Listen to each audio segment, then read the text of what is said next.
مولوی صاحب کیسے ہیں؟ کراچی سے بات کر رہا ہوں. پچھلے ہفتے بھی آپ سے بات رہی, کافی اچھا رہا ماشاءاللہ. کیسے ہیں؟ خیریت سے ہیں؟ الحمدللہ میں ٹھیک ہوں. آج حکم یہ ہے کہ بھائی محدث نوری آج تھوڑا سا ہم کنفیوز تھے پچھلے ہفتے سے تک, کیونکہ آپ کا ہم نے ایک کلپ سنا عربی کا جس میں آپ انہیں رحمہ اللہ کہتے ہیں, اور ان کے جو کارنامے ہیں اس میں سے ایک کارنامہ تحریف قرآن پہ انہوں نے کتاب لکھی ہے, اور وہ قائل ہیں تحریف قرآن کے. آپ انہیں رحمہ اللہ کہتے ہیں. ایسا کوئی ریفرنس کہ انہوں نے اپنی وفات سے قبل یا اس عقیدے سے انہوں نے رجوع کیا ہو, یا وہ اس سے پیچھے آئے ہوں کہ میں تحریف قرآن کا قائل نہیں ہوں؟ نہیں, انہوں نے اس عقیدے سے پیچھے نہیں ہٹے. تو اگر اس عقیدے سے پیچھے نہیں ہٹے ہیں تو پھر آپ انہیں رحمہ اللہ کس گنتی میں اور کیسے کہتے ہیں؟ مطلب اس میں تھوڑا سا عرض یہ ہے کہ دیکھیں, یہ آپ کے نزدیک ہے نا, آپ کے علماء کہتے ہیں جو قرآن کے میں نقصان کا قائل ہو وہ کافر ہوتا ہے. تو یہ تو بہت سارے صحابہ کا یہ عقیدہ تھا نا, بہت سارے مثلا کسی روایت سے کسی مطلب بحث کرتے ہیں کسی ایک بخاری مسلم کہیں سے, یہ صحابہ کا بھی عقیدہ ہے. بہت زیادہ ہے. مثلا عائشہ کا عقیدہ یہی ہے. تو اگر اس میں کوئی بالکل ریفرنس ہو جاتا تو آگے بات کرنے میں بہت آسانی رہتی. تو اس میں اجازت دیں میں بھی ریفرنس دکھاتا ہوں آپ کو. اس میں بات یہ ہے کہ ایک منٹ میں ریفرنس آپ کو دکھاؤں.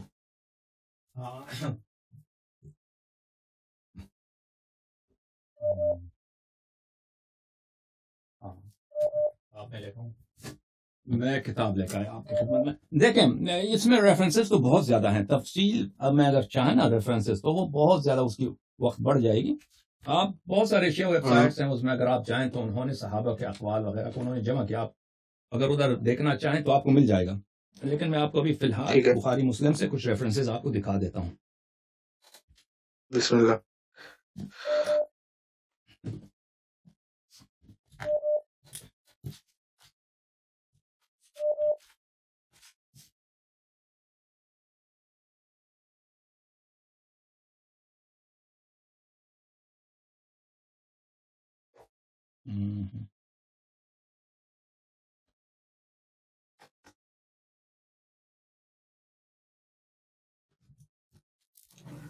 اچھا,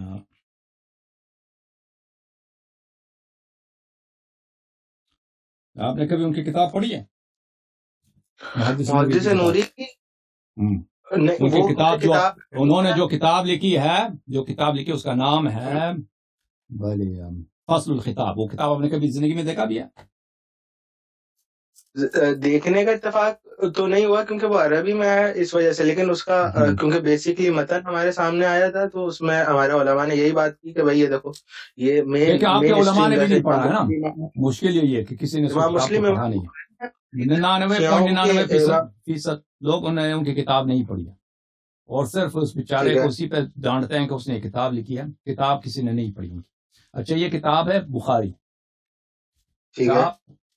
دار احیاء التراث العربی محمد بن اسماعیل البخاری, جو چھپی ہے کس سال میں؟ سنہ 2001 میں بیروت لبنان دار احیاء التراث میں چھپی ہے.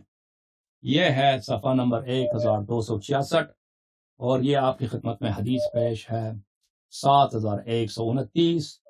قال عمر نے کہا لولا ان یقول الناس زاد عمر فی کتاب اللہ, اگر یہ لوگ نہ کہیں, لوگ مجھے تہمت نہ لگائیں کہ عمر نے کتاب اللہ میں اضافہ کیا ہے, زیادہ کیا ہے, لکتبت آیت الرجم بیدی, میں آیت الرجم کو اپنے ہاتھوں سے قرآن میں لکھ دیتا. پھر وہ اس کا خطبہ بھی ہے, بھلے خطبہ بھی ہے اس بخاری میں, بہت طویل خطبہ ہے, اس میں آیت الرجم کو پڑھتا بھی ہے, آیت الرجم کے الفاظ کیا ہیں. اچھا, یہ ایک روایت, ٹھیک ہے نا. اچھا, تو آیت الرجم کی کوئی قرآن مجید جو موجودہ ہمارے ہاتھ میں اس میں کوئی ایسی نہیں ہے روایت. اچھا, سنسار کرنے کی کوئی حدیث نہیں ملتی. حدیث کی بات نہیں کہ وہ کہہ رہا آیا, اگر آیت نہیں ہے قرآن میں. ہاں, آیت نہیں ہے. اچھا,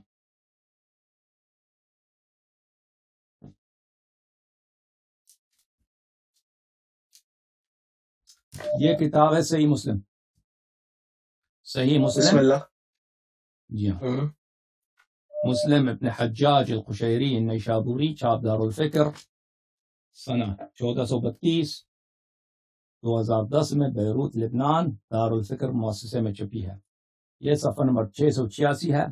یہ ہے باب تحریم 5 الرضعات، التحریم ب5 الرضعات، کہ 5 رضاعے کے ساتھ کوئی مرد آپ کسی عورت کا محرم بن جاتا ہے، ٹھیک ہے نا۔ ان عائشہ انہا قالت، عائشہ نے کہا، کان فیما انزل من القرآن، قرآن میں جو چیزوں میں نازل ہوا تھا وہ یہ آیت تھی، 10 رضعات معلومات یحرمن، کہ 10 معلوم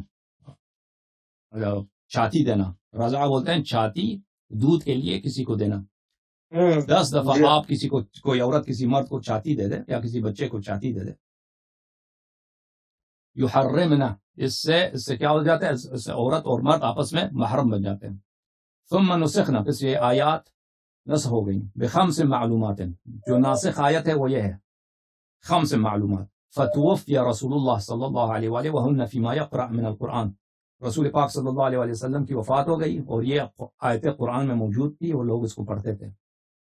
بھلی پھر یہاں پہ اگلی حدیث بھی وہی ہے، پھر اگلا حدیث بھی وہی ہے، دوسرے سند کے ساتھ، 3-4 سند کے ساتھ وہ نقل کرتا ہے۔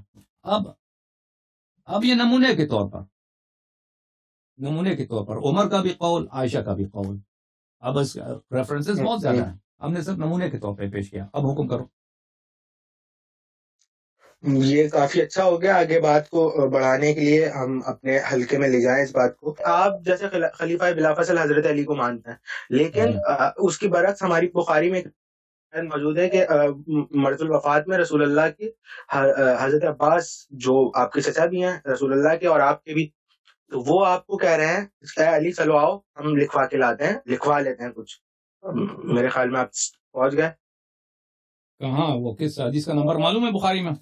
لکھوا کے لاتے ہیں، اب لکھوا کے لاتے ہیں کا 4000 ہم 4000 کیا لکھوا 4000 کچھ نمبر ہے اس حدیث، 4000 کچھ تو نہیں بنتا نا، حدیث پورا نمبر دے دو۔ بہرحال بخاری کا حدیث ہم پہ اجت نہیں ہے نا، وہ آپ لوگوں کے حدیث ہے، وہ تو کوئی حیثیت ہی نہیں رکھتے ہمارے۔ تو اب دیکھیں نا، ہمارے لیے تو مولا علی اس میں کہہ رہے ہیں حضرت عباس سے کہ میں ہرگز نہیں لکھواؤں گا، کہ ایسا کہ اگر حضور صلی اللہ علیہ وسلم نے ہمارے خلاف لکھ دیا تو کیا پتا قریش کبھی خلافت کر ہی نہ سکتے۔ تو یہاں سے وہ ائمہ کے علم الغیب بھی فارغ ہو رہے ہیں، یہاں سے جو وہ امام کی خلافت بلا فصل وہ بھی فارغ ہو رہی ہے، اور مطلب ٹھیک ہے بھائی، آپ لوگوں کے احادیث سے، آپ کے احادیث سے اگر اہل بیت علیہ السلام سے، آپ کے لوگوں کے احادیث سے تو بہت کچھ نکل جاتا ہے نا۔ آپ کے احادیث میں تو یہ میں آپ کی حدیث دکھاؤں بھائی، آپ لوگوں کی جو احادیث ہے اس سے میں دکھاؤں نبی کی نبوت بھی ختم ہو جاتی ہے نا، میں آپ کو دکھاؤں۔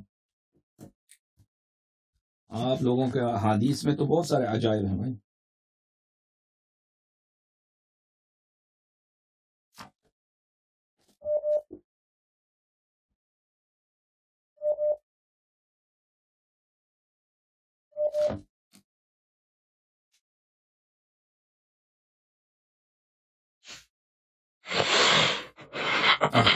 دیکھیں یہ کتاب ہے عزیزو، صحیح مسلم حجاج القشیری النیشابوری الایرانی الفارسی، صدقی جمیل العطار، دار الفکر، سنہ 2010 میں بیروت میں چھپی ہے۔ یہ دیکھیں 1282 نمبر ہے، 1282، ٹھیک ہے۔ یہ کتاب ہے کتاب البر والصلۃ والآداب، یعنی کتاب الادب، کتاب الادب۔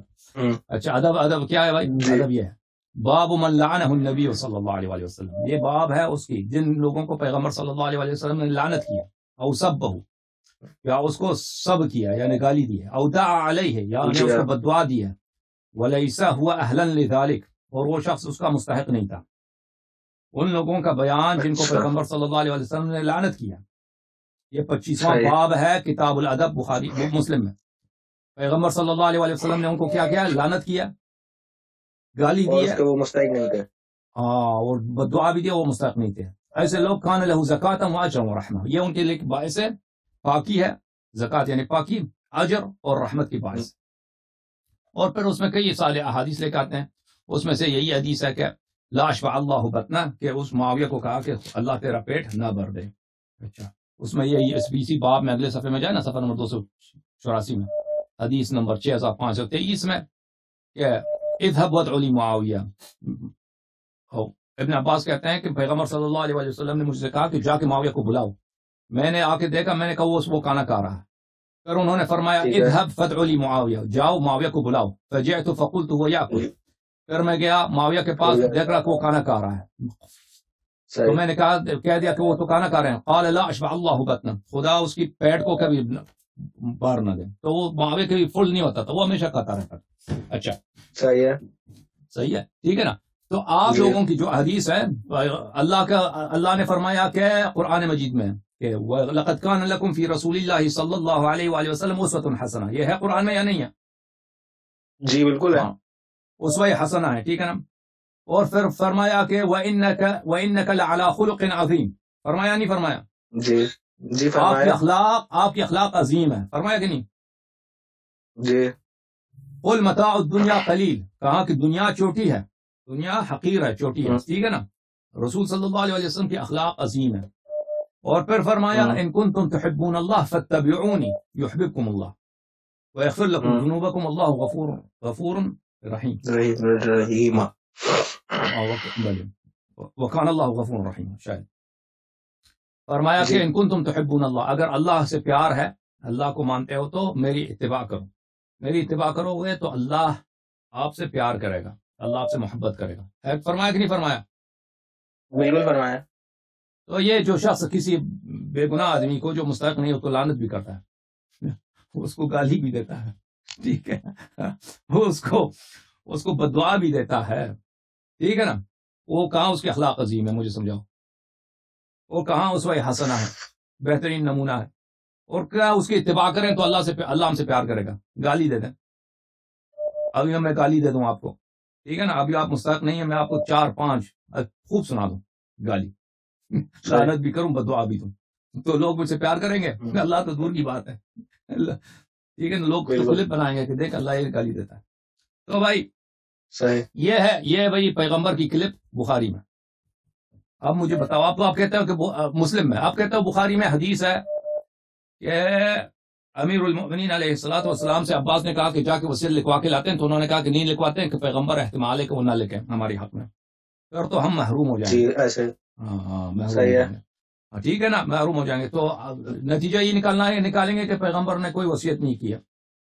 اگر پیغمبر نے وصیت نہیں کی ہے بھائی، پہلی بات تو یہ ہے کہ آپ کی حدیث ہم پہ حجت نہیں ہے، بلکہ آپ کے حدیث، اس حدیث کو، مسلم کی جو حدیث میں نے آپ کو دکھائی ہے، آپ لوگوں کی حدیث آپ پہ حجت نہیں ہے، کیونکہ آپ کی حدیث سے پیغمبر کی تکذیب ہوتی ہے. اچھا، اگر پیغمبر صلی اللہ علیہ وسلم دنیا سے گئے ہیں، انہوں نے وصیت نہیں کی ہے خلافت کی، خلیفہ کون ہوگا، ٹھیک ہے نا. اور سب سے بڑا اختلافی مسئلہ بھی یہی ہے، سب سے بڑا اختلافی مسئلہ بھی یہی ہے. تو آپ مجھے بتائیں کہ اس میں اللہ جو ہے کہتا ہے الیوم اکملت لکم دینکم، دین کامل ہے. پیغمبر صلی اللہ علیہ وسلم کو دنیا سے اٹھا کے لے کے گئے، ٹھیک ہے نا، امت کے حال پہ رحم نہیں کیا. کہ سب سے بڑا جو اختلافی مسئلہ ہے آج تک چلا آ رہا ہے امامت پر، جانشینی پر، اس کو بیان نہیں کیا. یہ تو سب سے بڑا تعین اللہ پر ہے، سب سے بڑا تعین رسول صلی اللہ علیہ وسلم پر ہے. ان سے بڑا گالی کیا ہو سکتا ہے پیغمبر کے لیے؟ توہین. کہ سب سے جو اہم مسئلہ تھا وہ بیان نہیں کیا. کیا جواب ہے آپ کے پاس؟